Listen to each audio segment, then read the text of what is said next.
আনাস বিন মালিক রাদিয়াল্লাহু তাআলা আনহু থেকে সহিহ মুসলিমের হাদিস নাম্বার 2833 নম্বর হাদিস, জুমার দিনে জান্নাতে বাজার বসবে। সেই বাজারে কি করবে? লোকজন সমাবেত হবে এবং কি পুরুষেরা সেই বাজারে যাবে। বাজার থেকে যখন ফিরে আসবে তখন তার স্ত্রীরা তাকে বলবে, আপনি আগের থেকে বহুগুণ বৃদ্ধি পেয়েছে আপনার সৌন্দর্য।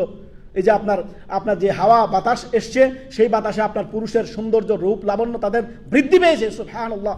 বাজার থেকে আসার পর তার স্ত্রী তাকে বলবে, আপনি তো আগের থেকে অনেক সুন্দর হয়ে গেছেন। সুবহানাল্লাহ, দেখতে আপনি আগের থেকে সুন্দর।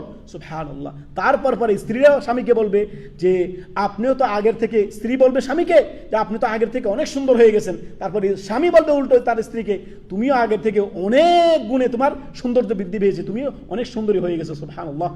জান্নাতের নিয়ামত, আল্লাহু আকবার, কত নিয়ামত! আল্লাহ তাআলা কি বলেছেন? একটা মানুষের জীবনে যা চাইবে সে, জান্নাতে কোনো চাওয়াই তারা অপূর্ণ থাকবে না। সুবহানাল্লাহ।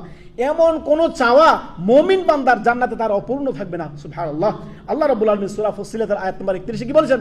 ওয়ালাকুম ফিহা মা তাশতাহি আনফুসুকুম ওয়ালাকুম ফিহা মা তাদাউন নুজুলাম মিন গফুরির রহিম। জান্নাতে মুমিন বান্দার জন্য যা চাইবে তাই সে পাবে, সেখানে কোনো অপূর্ণতা তার থাকবে না। যা আপনার মন চাইবে সবই আপনি পাবেন। মনে কোনো আক্ষেপ থাকবে না, দুঃখ থাকবে না যে হায় আমি এটা পেলাম না। এই দুঃখ, এই কষ্ট আপনার জান্নাতে থাকবে না। তো আপনি সংযমশীল যদি হতে পারেন, যেটা আল্লাহ তাআলা বলেছেন ইন্নালিল মুত্তাকিনা মাফাজা, একটি সফলতার সময় রয়েছে সংযমশীল আল্লাহ ভীরুদের জন্য। হাদাইকা ওয়া আনাবা, তাদের জন্য থাকবে আঙ্গুর বাগান, তাদের জন্য থাকবে আপনার বাগান বিশিষ্ট উদ্যানের ব্যবস্থা থাকবে তাদের জন্য। কত নিয়ামত তারা সেখানে ভোগ করবে। ও কাওয়াইবা তরাবা, তাদের জন্য কি থাকবে?